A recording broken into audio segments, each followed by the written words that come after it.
안녕하세요. 우리는 불과 20, 30년 전만 해도 젊어서 기술을 익히면 평생 먹고 사는데 어려움이 없었습니다. 하지만 이제는 인간의 생물학적 수명은 점점 길어지는 데 비해 기술 자체의 수명은 짧아지고 있어 대학 전공이나 학위로 평생 전문가 행세를 하는데 한계가 도달했습니다. 이제 평생 학습을 하지 않으면 빠르게 바뀌는 세상에 적응하기 힘든 시대로 접어든 것인데요. 머니 2.0에서는 이런 불안한 미래를 준비하기 위해 새로운 기술이 세계 경제와 우리 사회를 어떻게 바꿔놓을 것인가, 불안한 미래를 어떻게 준비할 것인가에 대한 거시적 해답을 제공하고 있습니다. 세상에 유통되고 있는 돈의 90%는 자산 경제 부분에서 생겨납니다. 일상생활에서 옷을 사거나 밥을 사 먹는 데 쓰는 돈은 전체 화폐 유통의 10%도 안 되는 것이죠. 하지만 큰 돈을 굴리는 사람들, 주식을 사고 파는 사람들, 금리 수입으로 먹고 사는 사람들은 좀처럼 눈에 띄지 않는데요. 전체 경제는 이 10% 정도의 소비 경제에 90%의 자산 경제가 올라탄 형태로 구축되어 있습니다. 물론 자산 경제는 소비 경제에서 발생하는 금리나 수수료로 성립하기 때문에 소비 경제가 약간만 변동해도 크게 움직일 수 있습니다. 이처럼 자산 경제가 차지하는 비중이 점점 커지고 돈이 여러 곳에서 정체되기 시작하면서 마땅한 투자처를 찾기 어려운 상황이 되고 있습니다. 여기서 재미있는 현상이 생겨나기 시작하는데요. 자금 조달이 용이한 환경으로 변하면서 역으로 돈의 가치가 계속 떨어지고 있고 반대로 늘리기 어려운 신뢰, 시간, 개성과 같은 돈으로 살 수 없는 것의 가치가 올라가고 있습니다. 즉, 돈의 범람이 돈이 가치를 전달하는 유일한 수단으로 군림하던 독점을 스스로 끝내고 있다는 것입니다. 이렇게 되면서 돈이 아니라 돈의 근원인 가치에 주목하는 세상으로 바뀌고 있는데요. 가치를 극대화해 두면 여러 가지 방법으로 최적의 시기에 다른 가치와 교환할 수 있기 때문입니다. 가치가 상품이라면 돈은 상품의 판매 채널로 변하고 있는 것입니다. 예를 들어 돈은 한 푼 없지만 구독자 100만 명이 넘는 유튜버는 후원을 받거나 동업자를 찾는 과정에서 막대한 이익을 만들어낼 수 있습니다. 물론 현금 1억과 100만 명의 구독자 중 무엇이 더 나은지 서로 다른 의견이 있을 수 있습니다. 하지만 분명한 것은 둘 다 큰 가치를 지니고 있다는 것은 부정할 수 없는 현실이 되었습니다. 이는 기술의 발전 덕분에 오늘날 자신의 가치를 보존할 방법을 선택할 수 있게 되었다고 할 수 있는 것이죠. 가치를 보존, 교환, 측정하는 수단이 꼭 돈이어야 할 이유가 점점 줄어들고 있습니다. 실제로 돈으로 모든 것을 평가할 수 있는 시대도 지나고 있는데요. 우리가 아는 기업의 가치는 재무제표에 반영돼 있다고 알고 있습니다. 매출, 이익, 자산, 부채의 현황을 통해서 기업의 가치를 평가할 수 있는데요. 하지만 최근에는 이런 흐름이 완전히 바뀌고 있습니다. 선진국에서는 물건이 흘러넘치기 때문에 제조업은 점점 저물어 가고 있는데요.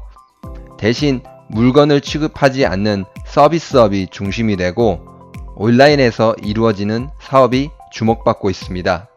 이처럼 산업의 축이 이동하는 가운데 물건이나 토지를 전제로 만들어진 재무제표로는 기업이나 사업의 가치를 올바르게 평가할 수 없게 된 것이죠.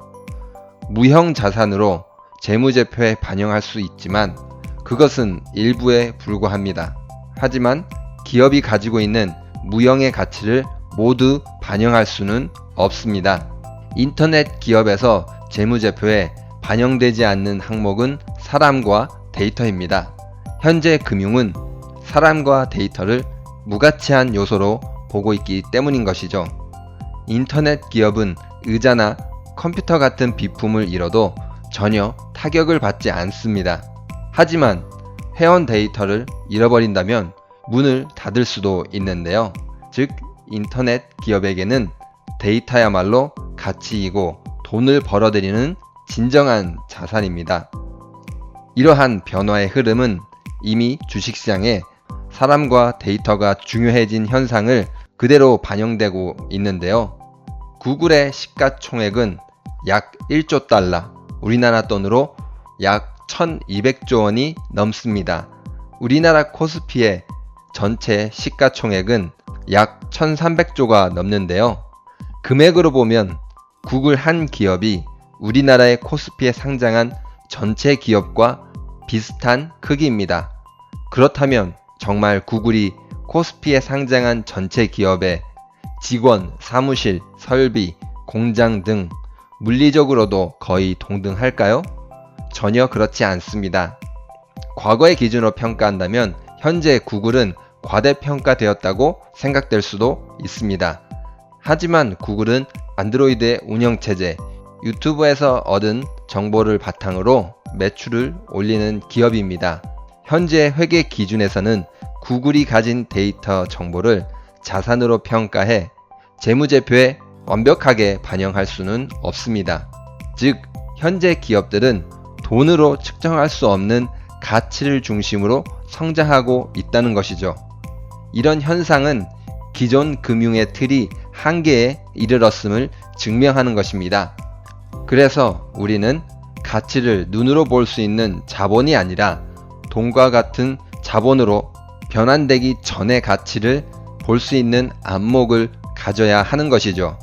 유튜버가 돈을 잃는 것은 두렵지 않지만 팬을 잃는 것은 두렵다고 말하기도 합니다. 자신의 가치는 동영상을 보는 팬들로부터 나오고 돈으로 바뀌는 것을 잘 알고 있는 것이죠. 즉, 돈을 잃는 것보다 가치를 잃는 것이 더 두려운 세상이 된 것입니다.